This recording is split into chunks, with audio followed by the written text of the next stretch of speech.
Ain't no party like an Mbappe party because an Mbappe party don't stop. I said it once I knew that Mbappe was injured for this game. I said it. There's no way I can see Madrid winning this game. There's absolutely no. Who can they rely on if Mbappe is not fit? One goal, one non-Mbappe goal, all Champions League, and that in Real Madrid side. I don't want to hear anything about the injuries. Oh, first of all the injuries are to the defense. The likes of Militao, the likes of all those guys, the defense is injured. You got your hitters up top. You have your Endricks, Garcias, your Vinny's, your Rodrigos, the Judes, Arda Güler, all the attacking talent, you still have those guys. But I just knew that if Mbappe was not fit, there was no way they could win this game. Oh, it would have to be an act of God. It would have to be, and it almost was an act of God. Rodrigo, 31 game without a goal, finally breaks it against Man City. And I just had a feeling that if he didn't score before this game, this would be the game he would score. I remember years ago, that epic comeback that Madrid had when he scored 2 goals in the last minute. He has a way against Man City. He just gets his way against Man City. But look, when I saw the lineups and I saw Daniel Ceballos starting, first of all, I audibly chuckled because I couldn't believe that in a game like this, he started Ceballos and Gonzalo Garcia. And it was no surprise that those two players were completely anonymous in this game. No disrespect to them, but they're just not the type of players you want to be playing against Man City.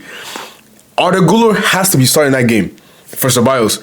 And then it's a matter of, do you play Andrew from the start? Do you play one other kind of player that you can I don't know, somebody else?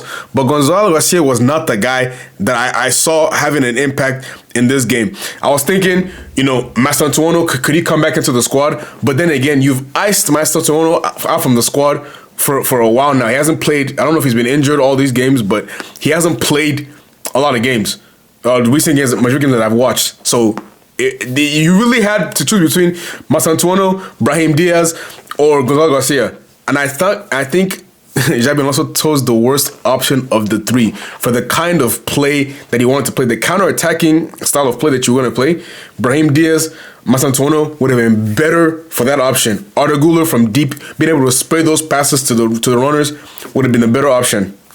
So I think Xabi Alonso's squad selection, team selection, was off. I'm not a manager. I'm not one to tell him how to pick his team, but I just think the players that he picked were so ineffective and they contributed nothing to this team. And I knew kind of by from watching some Real Madrid content creators, I just had a feeling Mbappe was not fit to play a single minute in this game. He was just on the bench, maybe so that Man City would game plan for him. Maybe they would tweak some things, maybe to make Pep overthink his lineup and something like that. But there was no way he was going to be fit enough to play in this game. But let's break the game down. For the first 10, 15 or so minutes, I was kind of bored. I sent in the group chat a yawn emoji. I was bored of watching this guy. Who's going to do something in this game? Who is going to do something in this game and grab him by the scruff of the neck and just take charge of the game?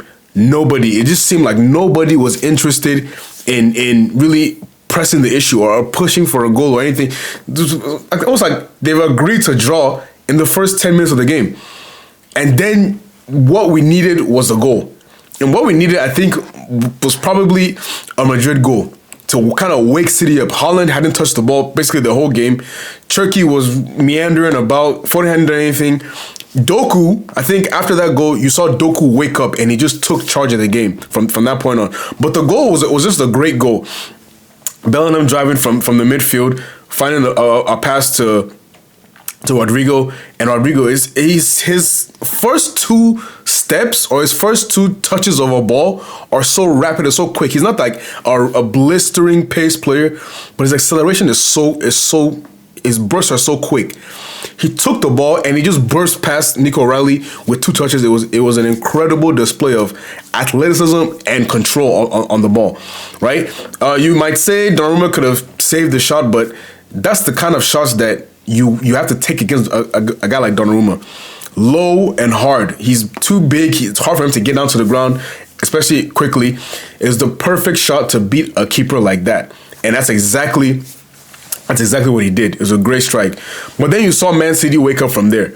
Man City finally understood that they were in a game, and they woke up from there. But the goal that Man City scored, you see in these big Champions League games, Thibaut Courtois is usually the keeper of the game. Like, he's usually the one that makes all the saves and saves Madrid countless times. But I have to be if I'm being a little bit critical, I think he's at fault for that first goal. Because I think it's Guardiola that gets the first header in. Maybe you can say it bounces right before it reaches Courtois. But normally that's the kind of save that Courtois either makes or he parries it out of goal. He pushes away for a corner, pushes it away for a throw and whatever. And he just pushes it right into the path of Nico O'Reilly, 1-1, literally instantaneously, it felt like. And then from that point on, Madrid did not have a single shot on target. That's not a made up stat. If I were to show you the stuff, you can't even see it. Man City had 8 shots on target. Madrid had 1. 1 shot on target at the Bernabeu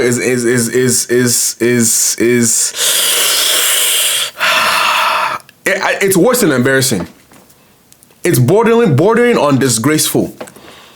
To be dominated like that at home in terms of chances created is, to me, crazy. If Mbappe is not playing, okay, cool. But Mbappe wasn't there 2 years ago. You still had Rodrigo. You still had Vinicius. You still had Jude Bellingham. You still had Valverde. You still had these main core players. For you to only have 1 shot on target in an entire game of football against any team in the world, I think, at the Bernabeu is a disgrace. And I think that might have been the straw that broke the camel's back. That might be the final straw. That might be the final nail in the coffin of Xabi Alonso's Real Madrid career. Because where do you go from this? Where do you go from this? There's nothing that I think he can do long term to save his job. Short term to save his job, sorry. I just don't see it. What can he possibly do? This was the game to prove to the Madrid hierarchy that, hey, I'm still the man for the job. Even if Mbappe is not here, I can still get you results. And that's the performance your team puts out. That is shocking, I think, from a Madrid standpoint, from a Madrid manager. Honestly, from the Madrid players. It was poor. But you know who wasn't poor? My man of the match this game, Jeremy Doku. This is the same kind of performance that Jeremy Doku put in against Liverpool in November. The exact same kind of performance where he just cooked whoever came up against him. Conor Bradley, Konate, Gravenberch, he cooked everybody. Today he did the same thing. Valverde, Tchouameni, Bellingham, what's his name? Raul Asensio, who seems more like a street fighter than a defender. He cooked all of them. He was having his way, gliding past them, getting into the box at will, creating chances, getting the ball into the box whenever he needed to. He was unbelievable. And when he plays like he plays right now, in this game, there's not many better wingers in the world. Left or right, there's not many better wingers in the world than that version of Jeremy Doku. It's just a matter of, can he do it consistently? Can he do it on a consistent basis? Well, a little note about the penalty that Erling Haaland scores. That is such brilliant forward play from Erling Haaland, because the entire game up to that point, he was winding everybody up. He was winding Rudiger up. He was winding Asensio up. Asensio was already wound up. He was winding the entire Madrid team up. And that culminated in just Rudiger just being reckless. But it was smart from Haaland because he runs towards the ball and he kind of just stops. He kind of just lets Rudiger bump into him. You know, that specific play when a defender is facing their own goal, they're near their corner flag, and they're like trying to defend the ball, and they just flop over. It was that exact same type of motion, but in the box this time.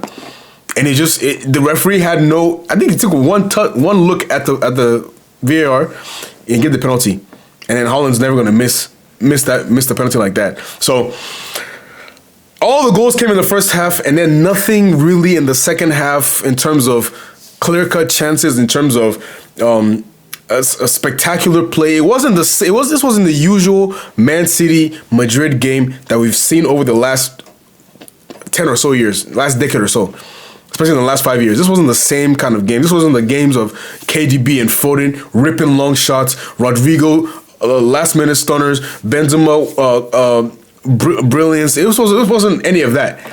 This felt like these guys were playing a semi-final or the second leg of a quarter. Like, it just felt like one of those super tight games. And it's funny enough, all those games I just mentioned, those were quarterfinals, semifinals, difficult games, tight games, but they played it so free. They played it so aggressively against each other. This game, it felt like the aggression was there, but the quality was sorely lacking. I didn't see anything really from Turkey, Foden, even Haaland. His goal, yes, he gets his goal. He has another chance towards the end of the first half, but he really didn't do anything. Nico O'Reilly, Bernardo Silva in these kind of games, hey man, hey, let me just leave it at that. And on the Madrid side, there was nothing really spectacular from Vinny. Rodrigo gets his goal, has some decent moments.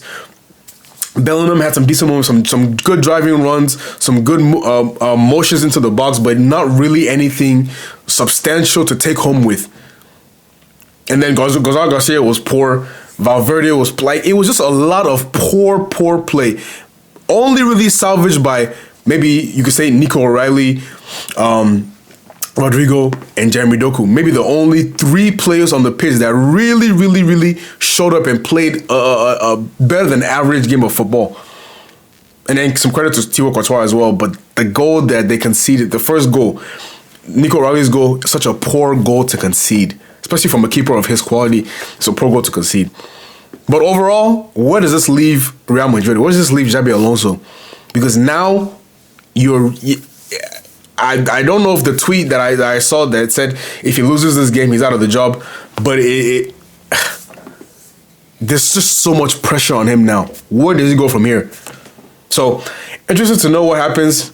Let me hear you guys' thoughts in the comments. Please like the video, subscribe to the channel, and I will see you very soon. Peace out.